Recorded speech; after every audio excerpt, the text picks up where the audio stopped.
శ్రీ గురుభ్యో నమః. శ్రీ మహాగణాధిపతయే నమః. శ్రీమాత్రే నమః. భగవద్భక్తులకి నమస్కారం. వాగ్దేవి సరస్వతి ఛానల్కి సుస్వాగతం. నేను సూర్యకుమారి కందాళ. ఈ ధనుర్మాస సందర్భంగా మనం ఆళ్వార్ల చరిత్ర తెలుసుకుందామండి.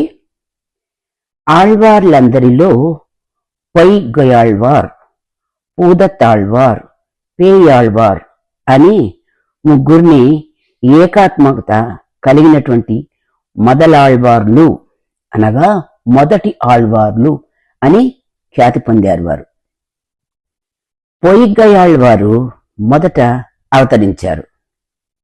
వారు ఆశ్వీజ మాసం శ్రవణ నక్షత్రంలో అవతరించారు.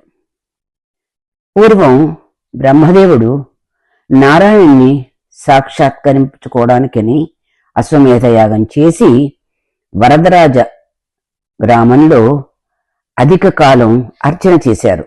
క అంటే అర్చించడము అని అర్థం. ఏ క్షేత్రంలో అయితే బ్రహ్మ అర్చన చేశాడో ఆ క్షేత్రమే కాంచీపురం. పొయ్గయాళ్వారు అవతార స్థలం కాంచీపురి.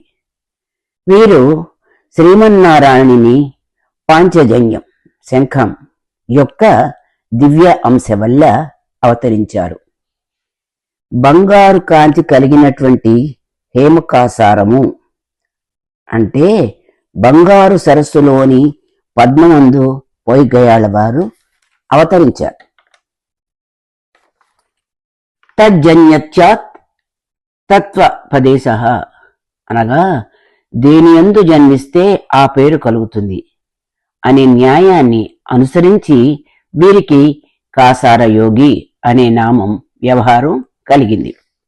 కాసారయోగి అంటే చల్లని సత్వగుణం, బాధలు పడే వారికి సంసార తాపం పోగొట్టే చల్లని స్త్రీ సూక్తులు చెప్పడం వల్ల సరోయోగి అనే ఇంకో పేరు కూడా వారికి ఉంది.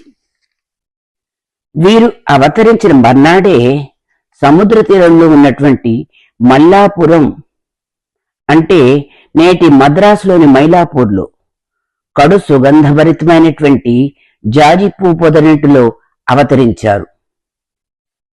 అతనే పూదత్తాళ్వారు. వారు స్వామివారి కౌమోదకి గద యొక్క అంశ. వీరిది ధనిష్ట నక్షత్రం. ఇక మూడవ ఆళ్వారు అయినటువంటి పేయాళ్వారు పూదత్తాళ్వారు అవతరించిన మరుసటి దినమే లతిక అనే భావియందు ఎర్ర కలువలో అవతరించారు. వీరికి మహాయోగి అని కూడా ఇంకొక నామం ఉంది. ఈ భావి పేయాళ్వార్ అంటే పేయాళ్వార్ వారిని భూతయోగి అంటారు కదా, ఇది వీరి యొక్క వ్యవహార నామం అన్నమాట. ఈ భావి ఈ పూపొదలు కూడా శ్రీ కేశవస్వామి వారి ఆలయానికి ఎదురుగా ఉత్తర దిక్కుగా ఉన్నాయి. ఈ మహాయోగి అయినటువంటి పేయాళ్వారు శ్రీ మహావిష్ణు యొక్క ఖడ్గం యొక్క అంశ. పెయ్ అంటే పిచ్చి, భ్రాంతి అని కూడా అర్థం ఉంది. ఈ మహాభక్తుల చేష్టలు లోకులకి అలాగా గోచరించి వారి మహత్యాన్ని మరుగు చేయడానికి వారు అలాగా ప్రవర్తించేవారు అన్నమాట. ఈ మహాయోగులు అవతరించిన స్థలానికి ప్రాచేతస క్షేత్రం అని పేరు. వీరి నక్షత్రం శతభిషం. వీరు ముగ్గురు కూడా సీతా అమ్మవారిలాగే అయోనిజ సంభవులే. విచిత్రం ఏమిటంటే అందరూ ఒకే చోట ఉన్నా ఒకరికొకరు పరిచయం లేరు. అందువలన శ్రీ మహావిష్ణువు ఆదేశంతో విశ్వక్సేనుడు ఈ ముగ్గురికి వైష్ణవ పంచ సంస్కారాలు మంత్రార్థాలు ఉపదేశించి తన ధామానికి వెళ్ళిపోయారు.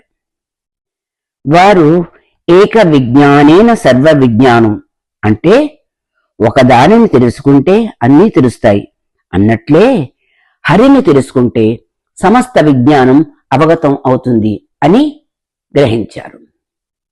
వారు ముగ్గురు లోక సంచారానికై ప్రజలకు జ్ఞానబోధ గావిస్తూ సంసార చక్రంలో తిరుగాడుతూ బాధలు పొందుతున్న జనాల్ని ఉద్ధరించసాగారు. ఇలా వీరి సంచారంలో స్వామి సంకల్పం వల్ల వీరు ముగ్గురు దేహళి నగరం అంటే తిరుక్కోవలూర్ అనే చోట చేర్చబడ్డారు. మొదట పొయ్యిగయాళ్వారు ఆ ఊరు చేరుకున్నారు. సాయంత్రం అయి హఠాత్తుగా పెనుమేఘాలు ఆవరించి కుంభవృష్టి కురియసాగింది. కాసారయోగి అయిన వీరు ఒక బ్రాహ్మణ్ ఇంటి ముంగిట గడప మీదికి చేరుకున్నారు. వానకు భయపడి యజమాని బయటికే రాలేదు. అప్పుడు పొయ్యిగయాళ్వారు నేను ఇక్కడ నిద్రించవచ్చును అని తలచినంతనే భూతయోగి అంటే పూదత్తాళ్వారు అక్కడికి రావడం సంభవించి వీరిని కొంత స్థలం ఇమ్మని ప్రార్థించగా వైష్ణవుడి యొక్క కూడిక దొరికిందన్న సంతోషంతో పూదత్తాళ్వారికి స్థలమిచ్చారు పొయ్యిగయాళ్వారు. అంతలో కొంతసేపటి తర్వాత యాదృచ్ఛికంగా భూతయోగి అంటే పేయాళ్వారు వీరున్న చోటికి రావడం సంభవించింది. వారు ఒకరినొకరు కలుసుకుని ఒక భక్తుడు మరి యొక్క భక్తిని చూసిన వెంటనే సాష్టాంగ దండ ప్రణామం చేయాలి అనే సూక్తిని అనుసరించి ఒకరికొకరు దండ ప్రణామం ఆచరించుకున్నారు.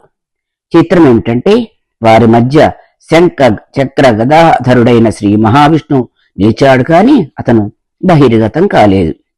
అప్పుడు వారు మా మధ్య స్వామి ఉన్నా అదృశ్యంగా ఉన్నాడు అని తలచి భూమిని ప్రమిదగా, సముద్రాన్ని నేతిగా, సూర్యుణ్ణి జ్యోతిగా వెలిగించారు. అప్పుడు వారికి స్వామి శంఖ చక్రాది పంచాయుధాలతో నవరత్న భూషణాలతో మహాలక్ష్మి వక్షస్థలం అలంకరించి ఉండగా భూనీలాదేవులు ఇరువురు సేవిస్తుండగా అప్రాకృత వైభవంతో సాక్షాత్కరించారు. అప్పుడు వారి నోటి వెంట వచ్చినటువంటి 300 ద్రావిడ పాసురాలే 3 ప్రబంధాలు అయ్యాయి. అందు మొదటి పాసురాన్ని వయందగలియాయ్ అంటే భూమి ప్రమిద అయింది అని అర్థం. అన్బే దగలియాయ్ ప్రేమయే ప్రమిద అనే రెండవ పాసురం యొక్క అర్థం. తిరుక్కండేన్ లక్ష్మిని చూచాను, బంగారు మేనిని చూశాను అని వారు తమ అనుభవాలని పాసుర రూపంతో ప్రబంధాలుగా రచించారు. ఈ ప్రకారం భగవద్దివ్య సంకల్పం వల్ల మొదలాళ్వార్లు అజ్ఞానాంధకారాలు హరించి జ్ఞాన భక్తులకి ఉద్భవం చేయడానికై ఒక్కొక్కరు 100 చొప్పున 300 పాసులాలు రచించి లోకానికి ఉపకారం చేశారు. పొయ్యిగయాళ్వార్ వారి తిరునక్షత్ర తనియేన్ కాంచాం సరసి హేమాగ్నే జాతం కాసార యోగినం కలయే యహ శ్రీహ పత్యు రవం దీపమకల్పయత్ ముకుందస్య ముఖల్లాస మూల వాగ్జాలమూర్ఛితం ముని ముఖ్యం సరోజాతం ముక్తిమాలముపాస్మహే. ఇంకొకటి పూదత్తాళ్వార్ల వారి తిరునక్షతనియేన్ మల్లాపుర వరాధీశం మాధవీ కుసుమోద్భవం భూత నమామి యో విష్ణు జ్ఞాన దీపమకల్పయేత్. పేయాళ్వార్ల తిరునక్షత్ర తనియన్ దృష్ట్వా తుష్టావ యో విష్ణు రమయామయిలాధిపం కూపే కూపే రక్తోత్పలే జాతం మహాదాహ్వయ మాశ్రయే. పై 3 శ్లోకాలు మొదలాళ్వార్ల పుట్టుకొని తెలియచేసేటువంటి శ్లోకాలు. ఇంతటితో ముగ్గురు ఆళ్వార్ల చరిత్ర సంపూర్ణం. తిరిగి మిగిలిన ఆళ్వార్ల చరిత్రని తెలుసుకుందామండి. పరమ పవిత్రమైన ధనుర్మాసంలో ఉన్నటువంటి ఈ చరిత్ర అందరికీ తెలియచేయండి. ఉంటానండి. నమస్కారం. సూర్యకుమారి కందాళ.